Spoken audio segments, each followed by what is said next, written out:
मैंने अपने 45 सालों के जीवन में अनेकों गालियां सुनी हैं।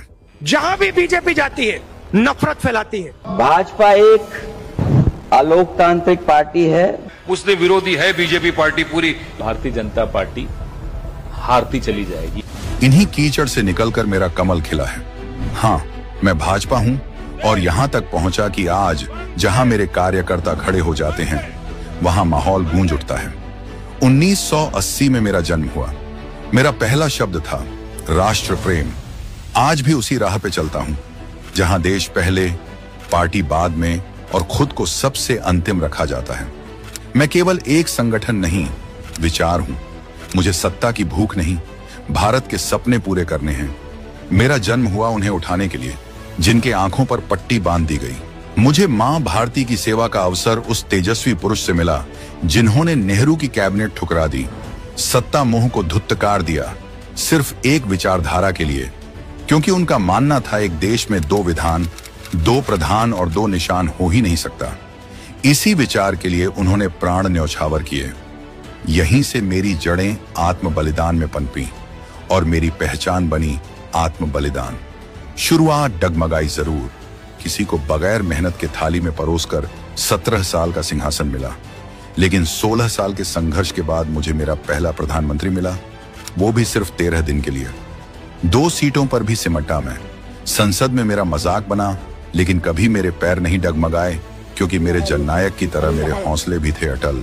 उनकी नीति, नियम, संयम और शब्दों की मधुरता ऐसी मानो वो चल रहे हों प्रभु राम के पद चिन्हों पर। सत्ता के लिए कभी समझौता नहीं किया। पोखरण में गर्जने से लेकर कारगिल में पाकिस्तान को धूल चटाने तक इतने कड़े कदम उठाए, लेकिन उन्होंने कभी मर्यादा नहीं लांघी। मैं तो देश में सुनहरी सड़कों का जाल बिछा रहा था और मेरा नेतृत्व चालसाजों की सूली पर चढ़ गया। मेरे नेताओं को कोर्ट कचहरियों में घसीटा गया।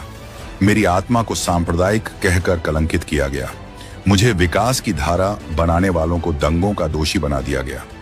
मुझे बदनाम किया गया, लेकिन मैं खामोश रहा। अटल की शैली में मैं मौन रहा और मोदी की शैली में मैंने खुद को गढ़ना शुरू किया। मुझे 10 साल का वनवास मिला, लेकिन मैं राम जी की तरह लौटने का वादा लेकर चला और 2014 में मैं लौटा, अधर्मियों के पाप का नाश करने और सनातन को पुनर्स्थापित करने के लिए। जब मैं मोदी के रूप में ढला, तब कृष्ण की कूटनीति से चला। एक चाय वाला मुझे मेरे कर्मयोग में लेकर आया।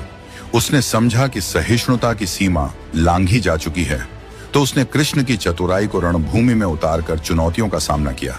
जिस अनुच्छेद 370 को छूना भी वर्जित था, उसे इतिहास बना दिया। राम मंदिर बनाकर राम भक्तों के दशकों का इंतजार खत्म किया और कार सेवकों की बलिदानी को हमेशा हमेशा के लिए अमर कर दिया। जहां अटल जी ने संविधान की मर्यादा में सीमाएं खींची थी, वहां मोदी जी ने राष्ट्र निर्माण की रेखाएं बना दी। एक ने नींव रखी, दूसरे ने उस पर इमारत खड़ी कर दी। आज मुझ में दोनों का अंश है। मैं अटल की मर्यादा भी हूं, मोदी की दूरदृष्टि भी हूं, करोड़ों कार्यकर्ताओं की निष्ठा भी हूं। मैं भाजपा हूं, सिर्फ एक पार्टी नहीं। मैं परंपरा भी हूं, परिवर्तन भी हूं और प्रण भी हूं। भारत को विश्व गुरु बनाने का